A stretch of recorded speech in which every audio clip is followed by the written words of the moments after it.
Dean Anid is sorry that she wasn't able to make it here today. She did want me to say a few words. So on behalf of NYIT, I would like to welcome the transportation community to this discussion of eco-friendly mobility solutions. NYIT is pleased to be co-sponsoring this event with Region 2 of the University Transportation Research Center. As an applications-oriented research institution with a long track record of supporting sustainability and energy-efficient transportation, we are pleased to be active members of the UTRC and to contribute to the Center's research agenda. So we wish you best wishes for a successful meeting. Thank you.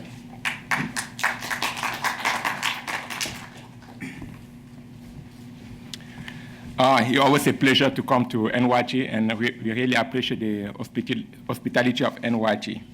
And good morning, and welcome again to Transportation Transform, Advanced Eco-Friendly Mobility Conference.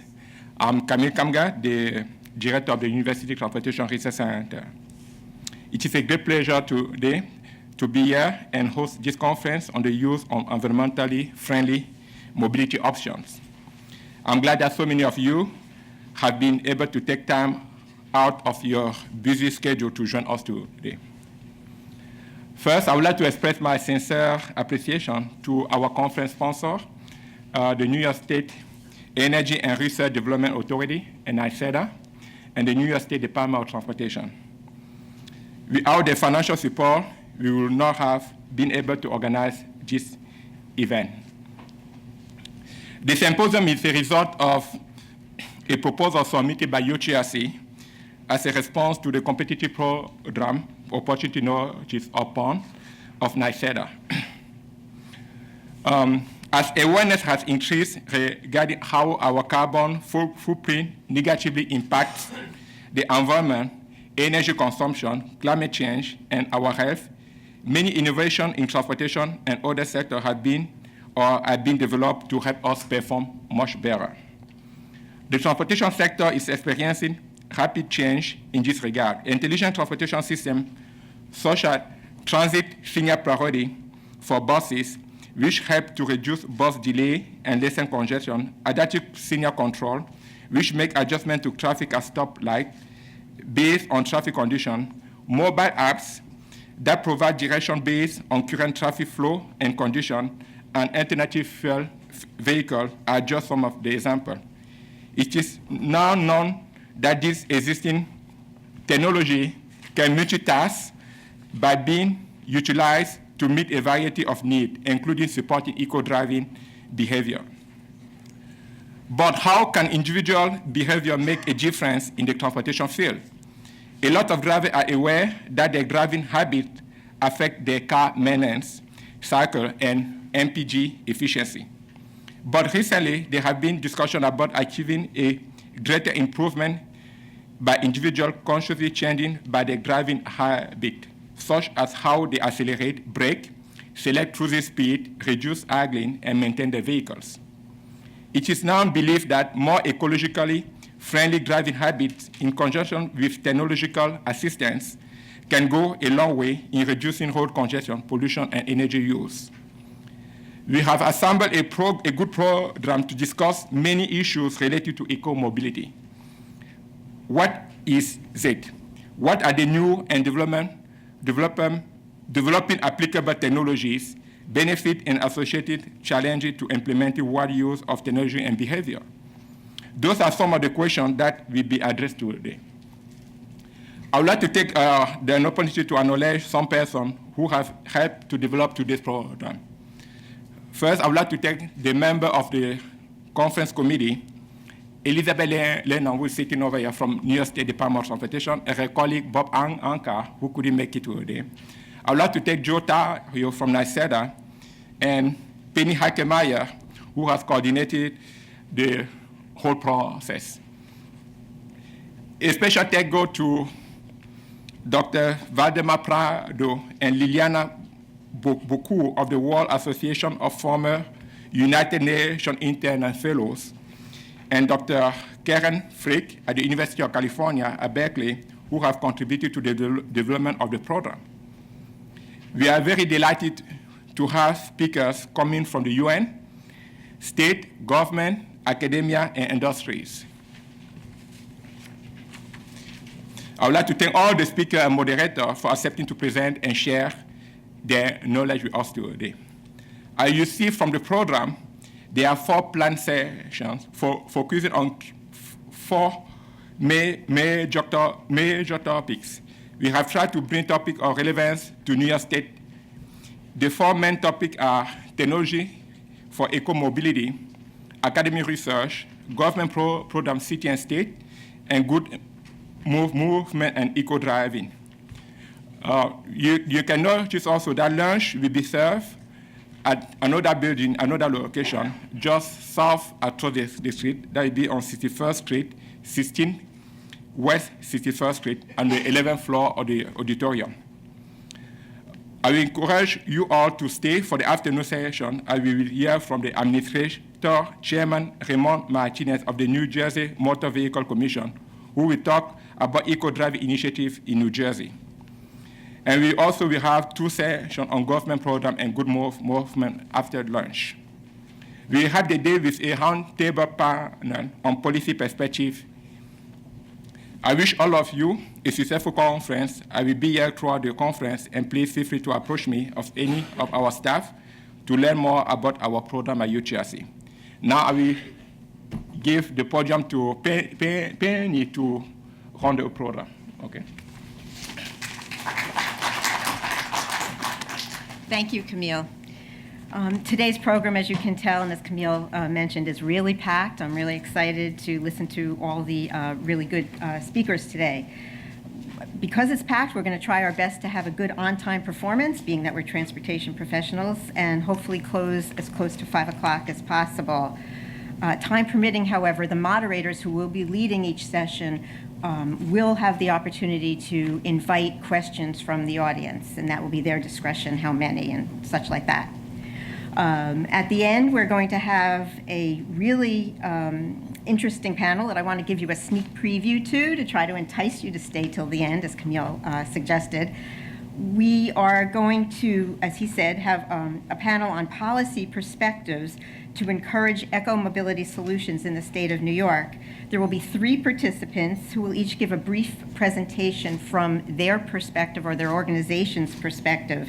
And then the moderator, Matt Doss, will ask them questions. So I want to remind our moderators, because some of the questions will be pre-submitted by the moderators based on what happened during their session, like 1 or 2 questions. So if you could write those down when you think of them and give it to somebody on the staff, that would be great.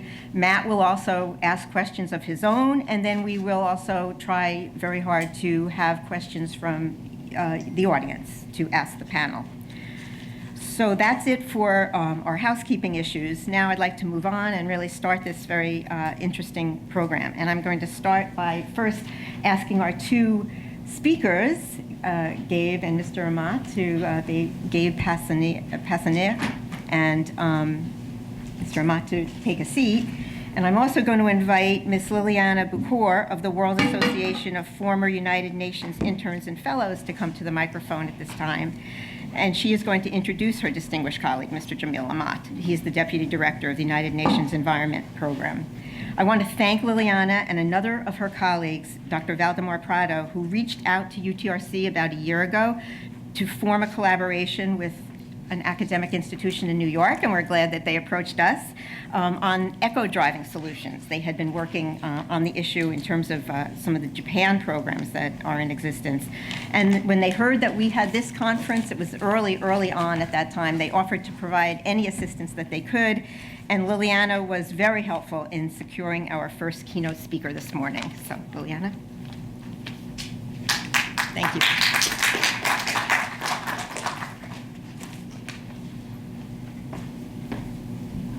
Good morning, everybody, and thank you. I think it was our pleasure to collaborate and to provide with what we could from the UN side. I have the honor to introduce today the first keynote speaker of the conference, Mr. Jamil Ahmad, who has a long-lasting diplomatic career, and currently he's the Deputy Director of the United Nations Environmental Program. Mr. Jamil Ahmad has worked in numerous different duty stations and has an expansive experience of bilateral and multilateral affairs, including as an acting permanent representative to the UN agencies in Europe, and also as a deputy permanent representative to the UNEP in Nairobi in Kenya. He participated in many UN intergovernmental meetings, including the World Summit on Sustainable Development in 2002, at different UN Secretary General's meetings, at the Commission of Sustainable Development, and also different governing countries, councils of UNEP, UN Habitat, and FAO. Also, he was a lead negotiator of the Group of 77 and China for Climate Change under the chairmanship in 2007, culminating with the COP13 to UNFCCC in Bali in the same year. Mr. Jamil Ahmad joined UNEP in 2008, and he was the secretary for the governing bodies of the UNEP in Nairobi in Kenya until 2014, when he joined the UNEP office in New York City. As a deputy director, he leads coordination of UNEP's engagement in intergovernmental process and negotiation, and of the environment and sustainable development process, and also negotiation a lot of environment and sustainable development. He's dedicating a lot of his time to participate and be engaged with the civil society groups, with leading universities, students, and conferences on speaking on hot issues such as environment, climate change, sustainable development. Ladies and gentlemen, please welcome Mr. Jamil Ahmad.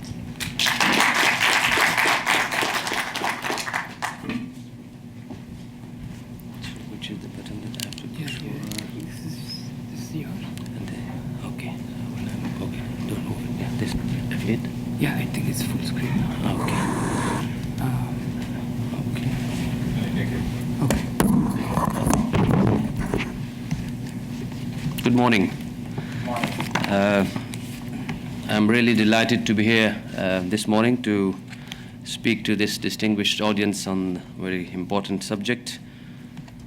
Transport and eco-mobility are crucial to a number of issues, especially in the new agenda for sustainable development. But before I do that, I was just reminded of the word of caution given to us about timing. I'm mindful of that. I will try my best to abide by the housekeeping instructions, but having lived in Africa, I'm used to relaxed life. I'm a newcomer to New York, so expect delays.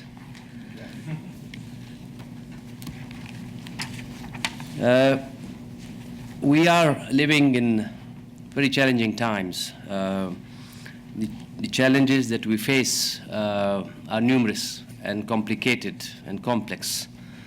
How are we going to handle these will be a test of our human endurance.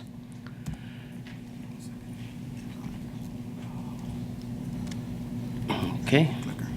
Oh, this is the clicker.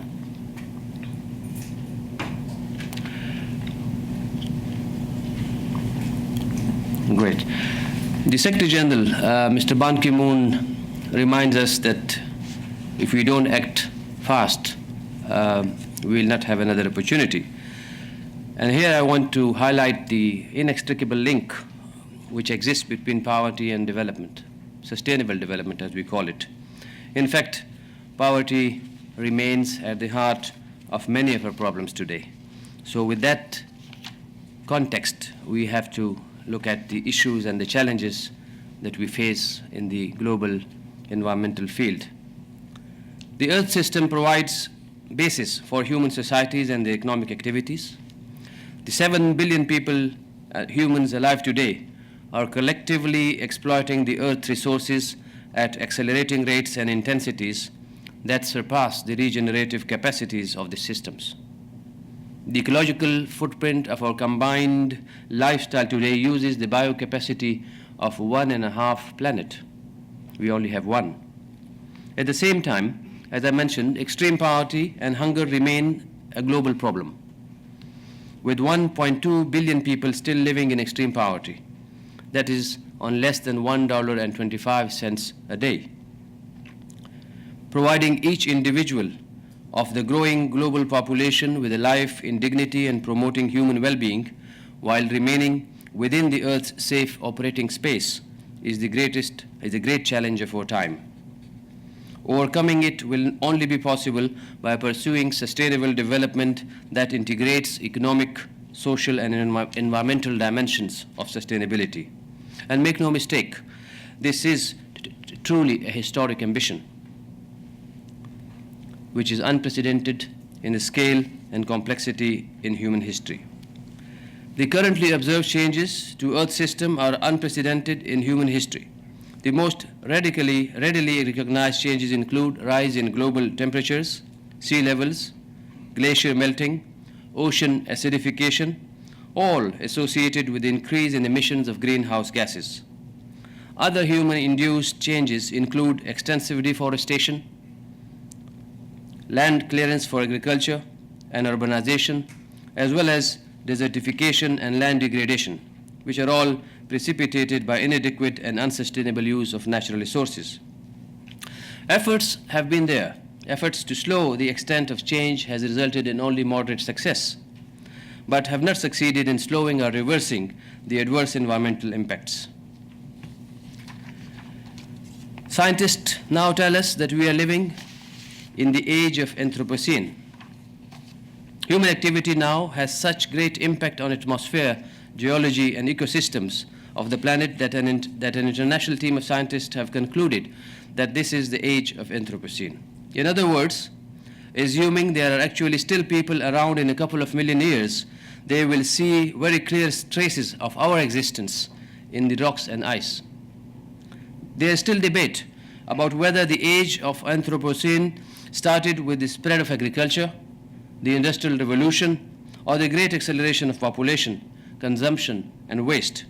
But there is no doubt that this is an age when our actions are indelibly linked on the very fabric of the planet as it warms and it loses its biodiversity at over 1,000 times that historical rate.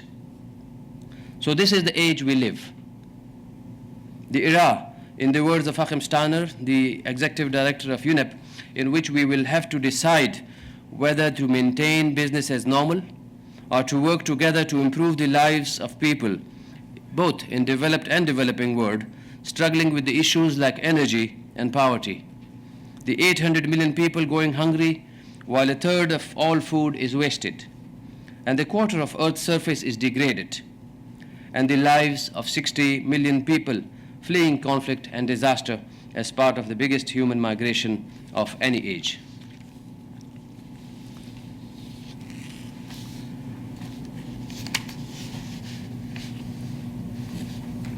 So climate change is one of the major challenges. According to the IPCC, the Intergovernmental Panel on Climate Change, which issued its fifth assessment in 2014, human influence on climate is clear, and recent anthropogenic emissions of greenhouse gases are highest in history. Earth's temperature have gone up about 1 degree Fahrenheit in the last 100 years. The age of denial is gone.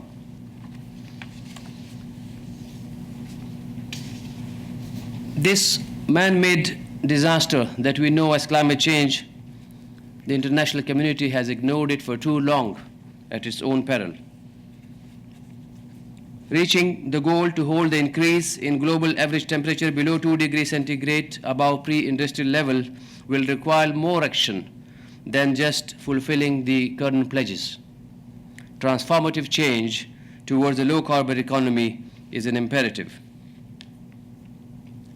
The world's poorest nation and population bear the brunt of climate change as they are the most vulnerable and least prepared to deal with the consequences. The most recent cyclones in the Pacific Islands, the hurricanes Katrina and Sandy, floods in parts of Asia, as well as droughts in other parts, including here in California, they all demonstrate that the devastating impact of climate change for the developing and developed countries is the same. In Paris last year, states members of the United Nations came together and agreed on a very ambitious agreement. This agreement's main aim is to keep the global temperature rise to well below 2 degrees centigrade. However, the 1.5 degrees Celsius limit is a significantly safer defense line against the worst impacts of climate change. So the world needs to raise its level of ambition. The 188 countries who contributed to climate action and this agreement in Paris will have to act with commitment and the same political will that they exhibited in Paris. And in New York, on the 22nd of this month, the world leaders will come together again to ratify the treaty that they agreed in Paris. But the INDCs, are the intended nationally determined contributions as they are known, will not be sufficient to bridge the gap that exists between emissions and the desired objectives. The gap is too big.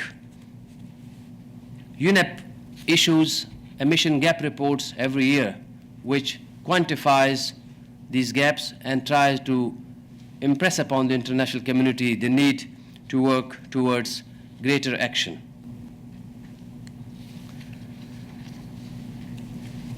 I would just give you a flavor of the new agenda, the 2030 agenda, which was a landmark achievement of the international community last year, along with the meeting in Paris. In this agenda, member states adopted a universal, a transformative, and integrated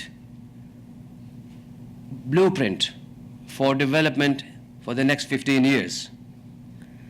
This agenda is guided by a set of sustainable development goals and many processes fed to the deliberation leading to its adoption.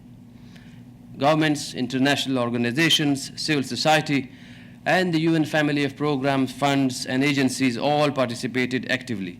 So this was a different sort of outcome that UN achieved in the 70th year of its establishment last year. It will build upon the agreements of MDGs, the Millennium Development Goals, which were more directed to donor-driven agenda, and this universal agenda will now be at the center of attention for the next 15 years.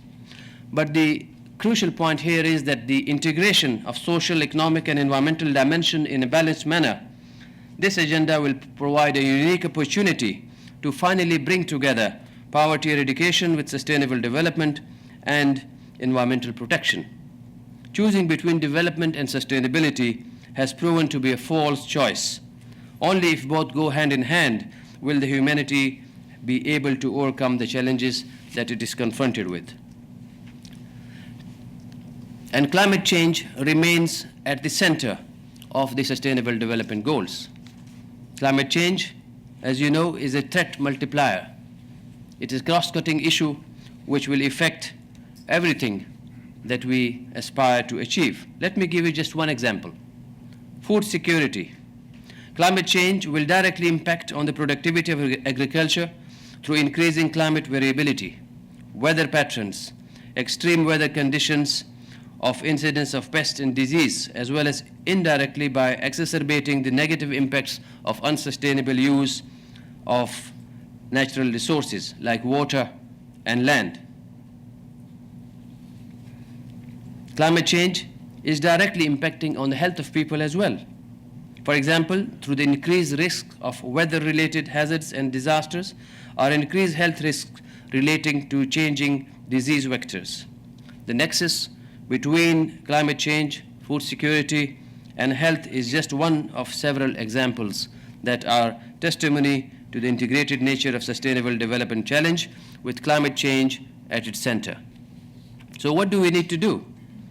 In order to reach our goal of carbon neutral and sustainable development, we have to transform our economies and societies as well, a challenge of unprecedented scale in human history. One major instrument to promote the transformation will be a shift to green economy. And you must have heard about various variations of green economy which are now in practice. Practically speaking, a green economy is one whose growth in income and employment is driven by public and private investments that reduce carbon emissions and pollution, enhance energy and resource efficiency, and prevent the loss of biodiversity and ecosystem services. A green economy will improve human well-being, social equity, while significantly reducing environmental risks and economic and ecological scarcities. In order to be able to achieve this ambition, we will need 4 transformative changes. 1, we need to incorporate sustainability as a core criteria of investment and shift capital flows towards green investments. 2, we will need to make production patterns more efficient, cleaner, and safer for human and of the environment. Thirdly, we will need to shift towards more sustainable patterns of consumption. And fourth, we will need to ensure socially inclusive and equitable access to and distribution of environmental goods and services. In other words, the green economy is about changing institutions and incentive structures for individual behavior. And that's what exactly you are trying to do in transport sector. This might seem like a very ambitious agenda, but 65 countries already have embarked upon green economy and related strategies.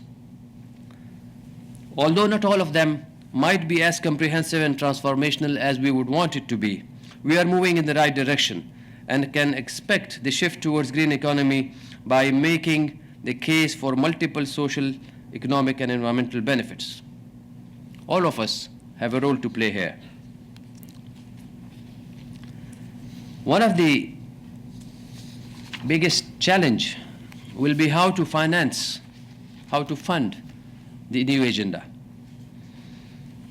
In one of the COP meetings of UNFCCC, of the Climate Change Convention in Copenhagen some years ago, developed countries agreed that they will provide $100 billion every year for facilitating action on climate change to developing countries and others. And this will be new and additional money for vulnerable countries to climate change. While this will nowhere be enough, but at least a beginning has been made. Much of it will come via the Green Climate Fund, which is half controlled by developing countries. And it's good news that the US has also already delivered US $500 million as part of the $3 billion pledge that was made at COP21 in Paris to the Green Climate Fund. So, while this money is not enough, efforts will be made to fund and to mobilize fundings from private sector. The total estimates, rough estimates which are circulating, are ranging from $7 to $9 trillion for realization of the SDGs. This is a daunting task. United Nations Environment Programme, the organization that I work with, has tried to find ways of how to align the financial sector for a transition to sustainable development and how these investments can be made easier. Mobilizing the world's capital is essential for this transition. However, little capital is supporting this transition, and too much continues to be invested in high carbon and resource intensive economies. There is an urgent need to accelerate this transition to green economy by better aligning the financial system to the resilience and the long-term success of the real economy. In the SDGs, at least 5 are directly supporting the objectives of eco-mobility. In particular, Sustainable Development Goal 11, which is relevant to making cities safe and inclusive, provide access to safe and affordable and accessible and sustainable transport system for all, improving road safety, notably by expanding public transport, with special attention to the needs of those in vulnerable situations, women, children, persons with disabilities, and older persons. And in a related field, focus will need to be on urbanization as well. Urbanization is one big challenge that we face today. As I said, 3 of the SDGs from these 17 were discussed in a conference in Washington where UNEP was a participant, and they observed that at least 3 of the SDGs are particularly relevant for North America, including those on urban sustainability, sustainable consumption and production, and climate change. As you see from this slide, half of humanity, 3.5 billion people, are living in cities today. So rapid urbanization is exerting pressure on freshwater supplies, sewage, the living environment, and public health. In global aggregate terms, 75% of population live in cities.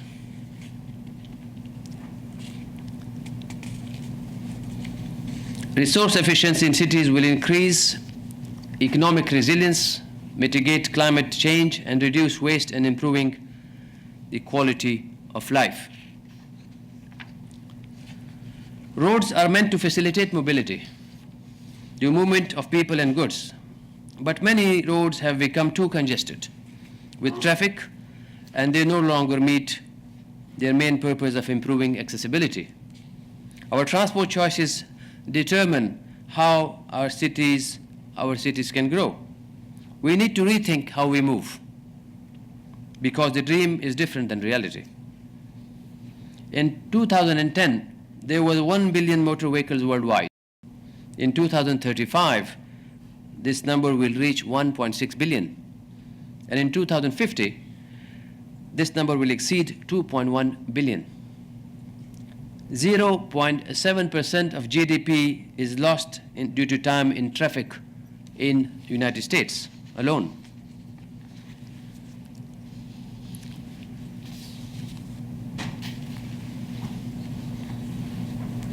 Road transports accounts for 17% of the world energy-related carbon dioxide emissions, and 10% of global greenhouse gas emissions are due to transport.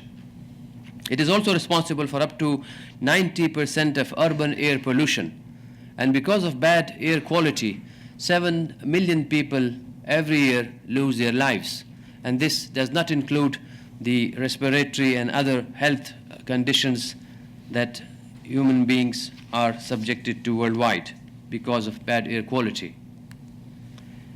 Killing on the roads, 1.3 million people every year, and 50 million are seriously injured. This problem is acute in many parts, but more so in cities which are subject to bad urban planning. So what are the solutions? And I'm sure you know all about it. Countries around the world are addressing these issues.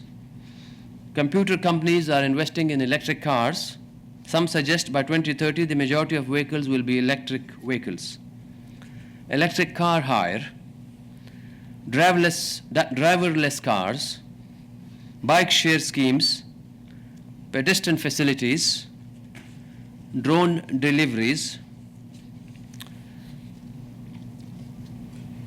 But to have eco-mobility at the heart of a state or a city, we need to go further. Our choice of transport determines the way our cities grow.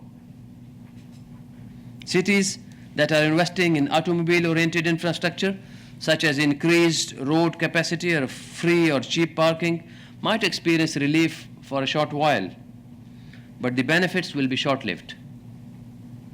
Through changing the way citizens move, giving more priority for public transport, the walking and cycling, cities can create urban transport systems that are efficient, environmental friendly, and socially inclusive. To lead our cities out of congestion, we need to rethink the way we move.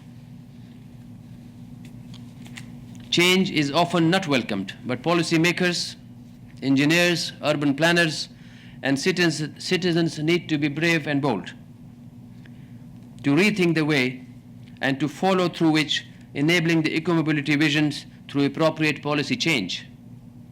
Our transport decisions will determine how we grow or don't grow in future. Yet it is important to encourage driver behavior, but eco-mobility is wider than that and much more complex. It is about changing all behaviors, not just that of drivers, providing the framework to direct what we know is best for our cities, and ultimately decoupling mobility from congestion, increased emissions, and other negative impacts.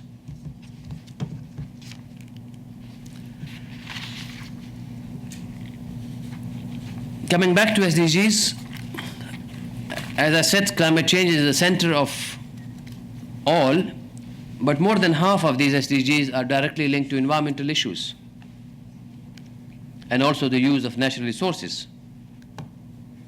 So our priority as governments, as local authorities, as UN agencies, will be to align our work plans to the objectives of these universal goals to which all of us have agreed and signed. We will be ready as United Nations Environment Programme to support our partners and our stakeholders in the implementation of the SDGs. As I said, it is not just how we develop and how fast we move. It is how we develop and at what expense. The age of Anthropocene shall not be the age of denying the benefits of development to our coming generations. As there's an old proverb in Asia which says that this planet is not something that we inherited from our forefathers. This is a trust that we owe to our future generations. I thank you.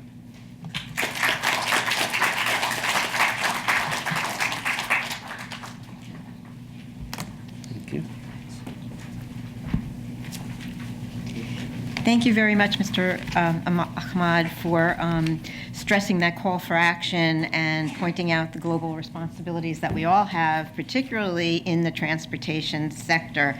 All of the transformative changes that you recommended in your talk in terms of efficient, clean, and safe development and sustainable consumption and equitable solutions all apply in the transportation sector. And so we're going to hear a little bit more about that with our next speaker, Gabriel Pasiniak. He is an adjunct professor at Georgetown Law School and serves as the Mitigation Program Manager at the Georgetown Climate Center. He works with Deputy Director Kate Zyla to oversee the Climate Center's work on reducing emissions from the electricity and transportation sectors. As part of this work, he contributes to the facilitation of the Transportation and Climate Initiative, which is a collaboration among 11 Northeast and Mid-Atlantic states and the District of Columbia to reduce GHG emissions from the transportation sector. In addition, along with the center's executive, Vicky Arroyo, he co-teaches a yearly practicum course on the law and policy of climate change that provides students an opportunity to work on real-world legal and policy issues. So, introduce Gabe. Thank you. Thank you so much to Penny and Dr. Kamga and the University Transportation Research Center, as well as our friends at NYSERDA and NYSERDA. This is a really great event. And as I'll talk about here, I'm looking forward to learning a ton that we can use in our work with the states. So I'm going to talk a little bit, following up on Mr. Ahmad's very inspiring, I think, also inspiring, but also helping show us the magnitude of the challenge ahead of us. But we know that we're at a moment of great opportunity here. Let me just figure out how to, got it, great. We know that we're at a moment of great opportunity in the transportation sector and great transformations. And the transportation sector is going to be one of the sectors where we need to achieve great reductions. And what I'll be talking about today is what that means for the transportation in the United States, what some of the opportunities and challenges are for states. So just a brief bit of introduction about who we are at the Georgetown Climate Center.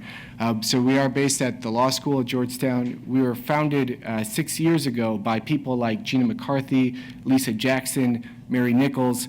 Two of those, of course, women went on to become EPA administrators, but at the time they were all the environmental agency heads at states. And that's really what our center was founded to do, was to support states that want to move forward on climate action, want to work together, want to inform federal policies with the lessons of the states.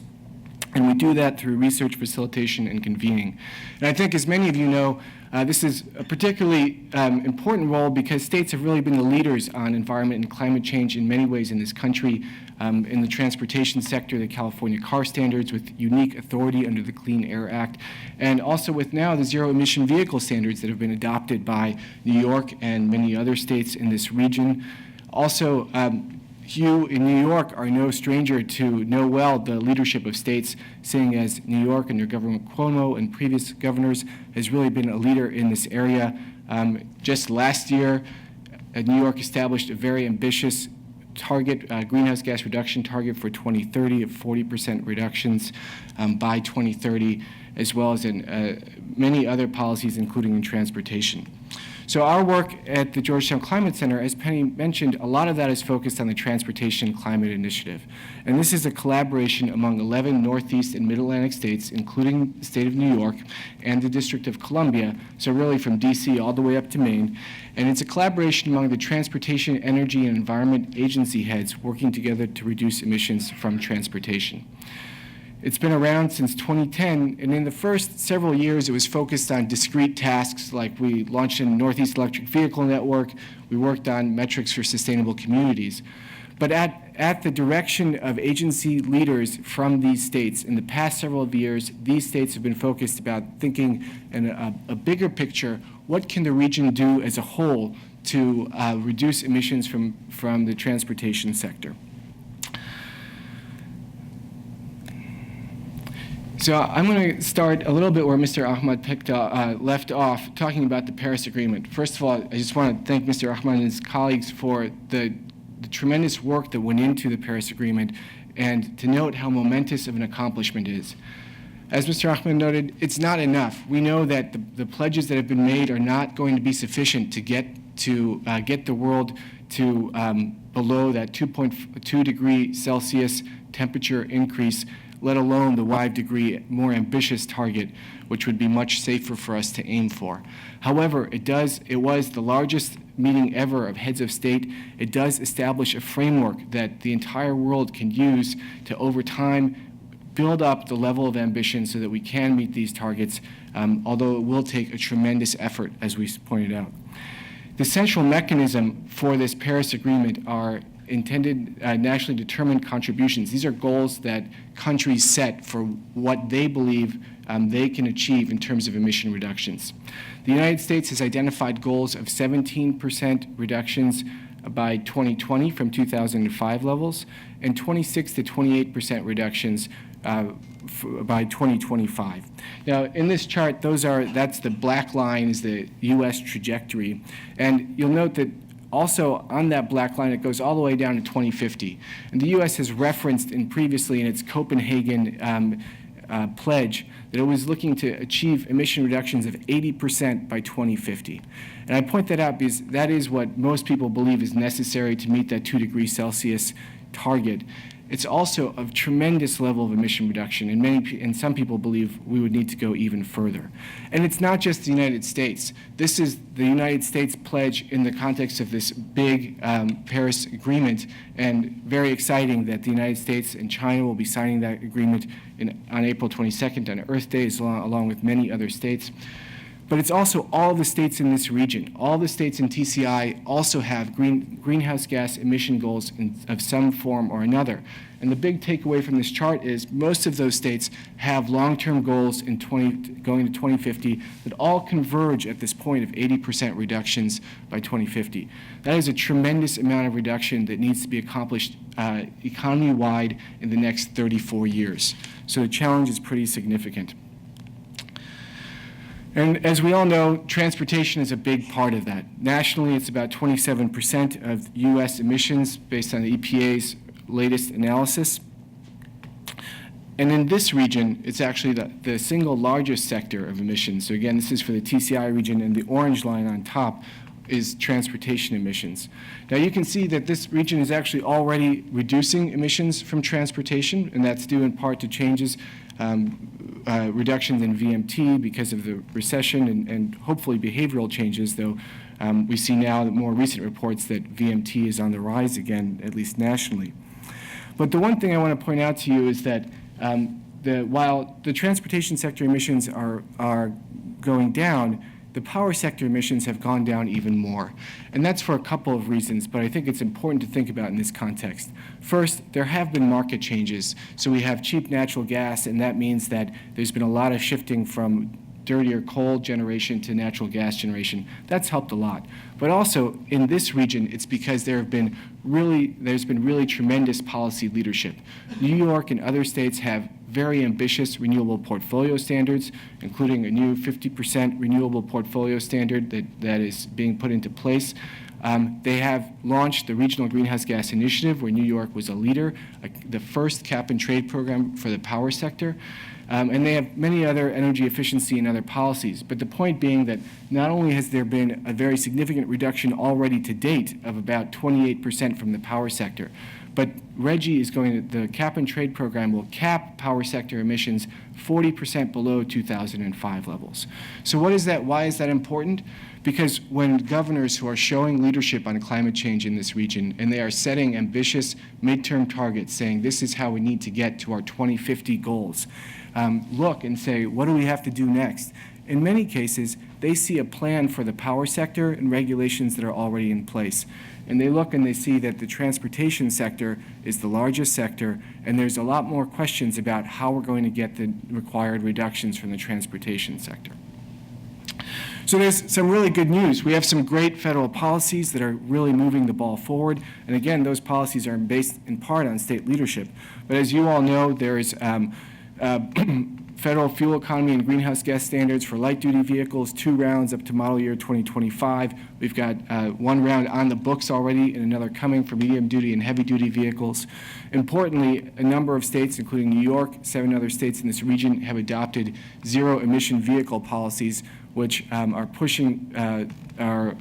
promoting the sale of electric and other clean vehicles in the region. Altogether, those policies are going to make very significant reductions, 29% reductions from current levels by 2030, based on the analysis that we did with our partners, Cambridge Systematics, to inform the states in their TCI discussions. But we also know that those policies aren't enough. Here you can see the same orange line, that line showing what existing federal and state policies will get us, and it's overlaid against those state greenhouse gas goals. Now, it's a little bit apples to oranges. The orange line is the transportation sector. The grayed out lines are economy-wide goals. But as you can see, if you were to extend that rate of reduction out to 2050, it wouldn't get you very close to that 80% reduction that you would need economy-wide, recognizing that the transportation sector provides you the largest share of emissions. So really, there will need to be significant additional reductions beyond what's already taking place. Another significant challenge, and I know that my friends from NYSERDA would be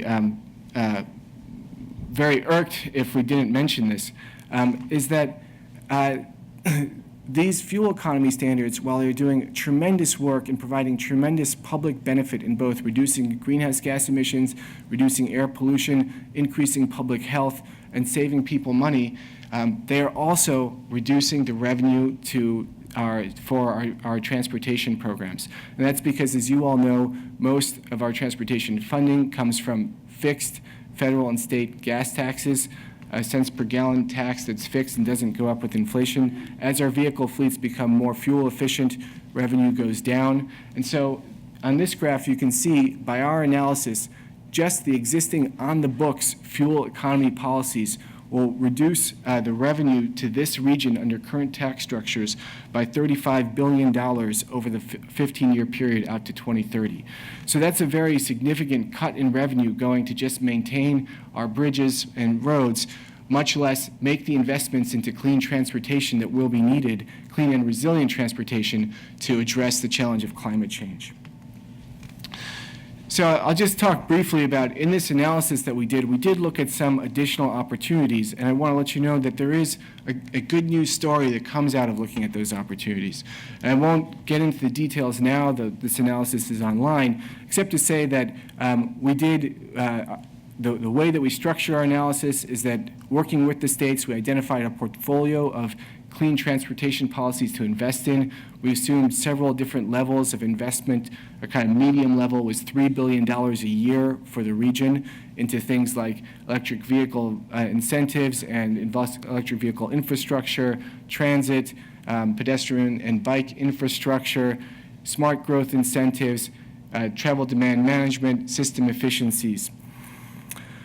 And the result that we found is that yes, if you invest that money, you can get very significant additional reductions ranging from 31 to 40%. And at the higher end, that can put you on track to that kind of 80% level of reductions.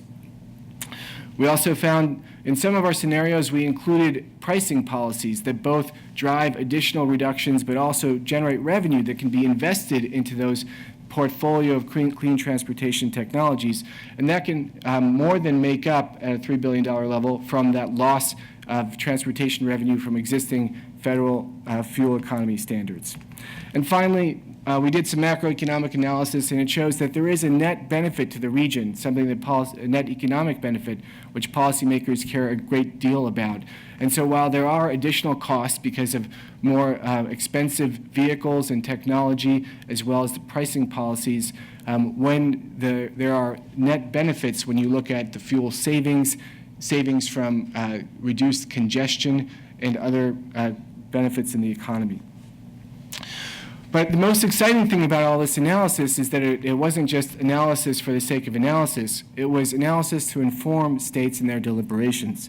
And at the same time as this came out last November, 6 jurisdictions in this region, including New York, Connecticut, Rhode Island, Delaware, Vermont, and the District of Columbia, announced that they would move forward to work through TCI to develop potential market-based policies to reduce greenhouse gas emissions. Now, if that sounds a little bit like it was written by a committee, maybe it was.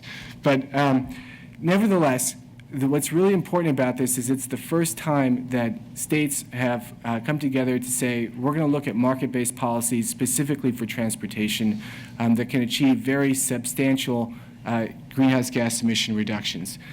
And why is that important for what we're talking about today? Well, one, because market-based policies can provide funding and investment, and states are really interested as part of this conversation to understand what are the strategies that can be invested in, what are the strategies that can help meet those goals. And the second part is because there are both regulatory aspects to this, but one of the areas that we know that there's a tremendous amount of interest in among the states that we work with is green banks. And very similarly, there's this question of how can the public sector stimulate private sector transformation conditions, and it all comes under this rubric. So one thing that we didn't do in this analysis, obviously as all analysis is, it's incomplete and imperfect, but we weren't able to really look at the eco-mobility benefits.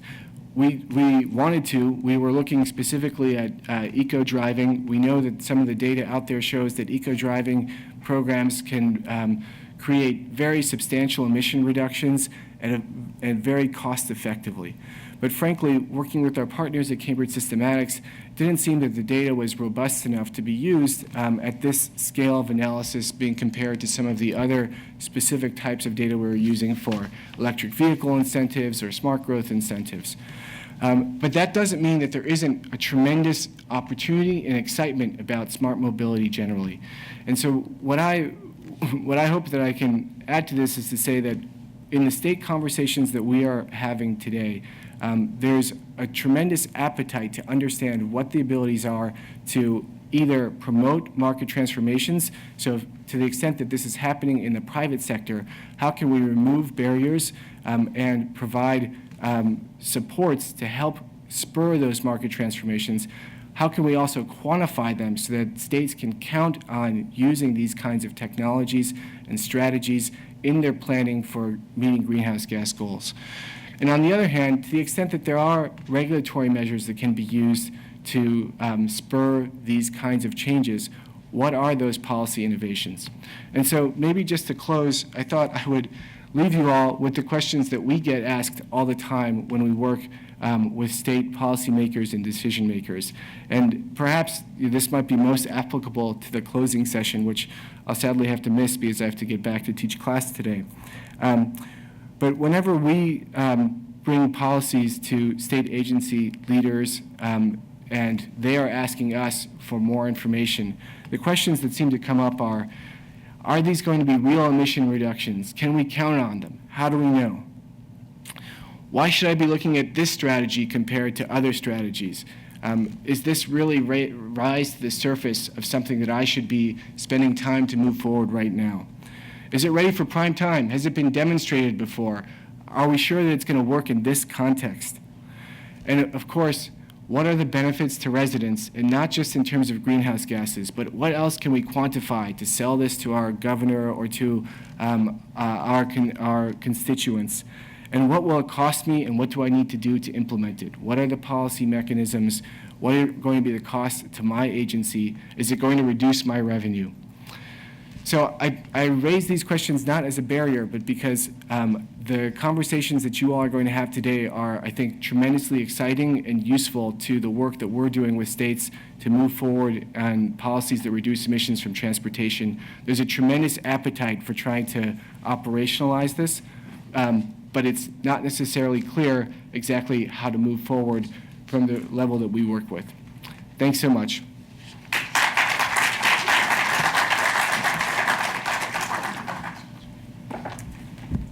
Thanks, Gabriel, for that very informative presentation and sharing of the analysis that your center has been working on. It's really good to know that you're helping our region in terms of leadership and policy analysis decisions.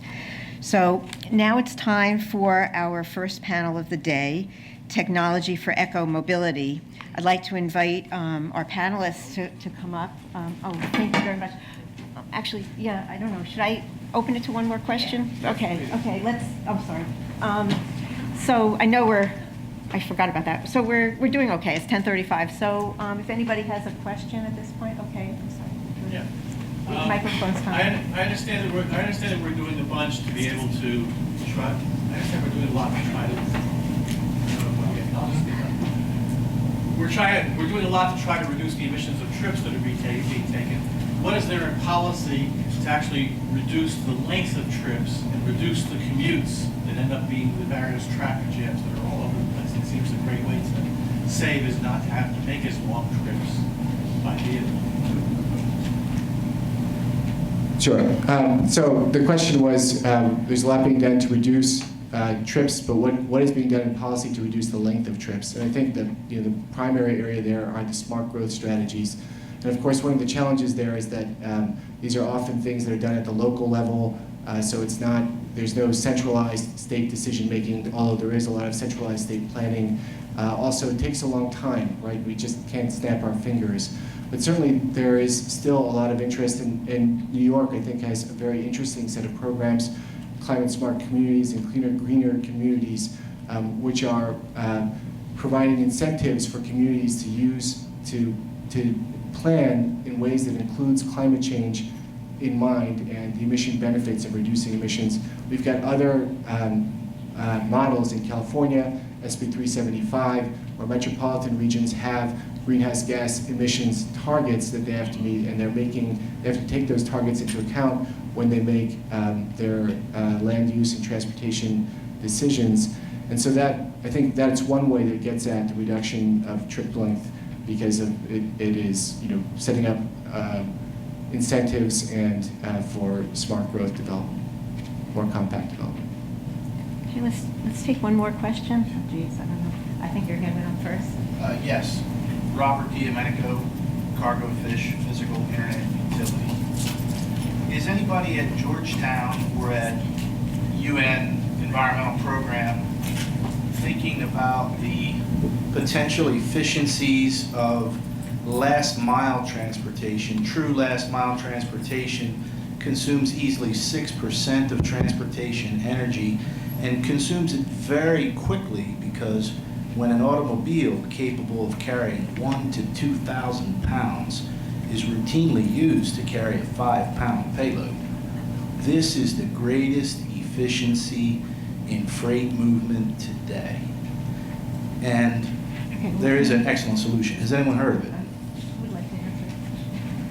I'll just say that we have not been working at that level of detail on policies. We're certainly aware of the issue of last mile efficiency. I think one of the reasons that I'm so excited to be here today is that there are policymakers who are really trying to identify what are the levers that they can pull to try to operationalize solutions in these areas, whether it's last mile efficiency, whether it's how you promote ride sharing in a way that reduces emissions. What are the policy levers that can be pulled? And so I think we don't know the answers to that, but we're looking to learn, and I'm very hopeful that I'll hear some answers today. I know I said two, but does anyone have a question for our UN representative today? Any specific questions? Okay, then I think we're going to move on.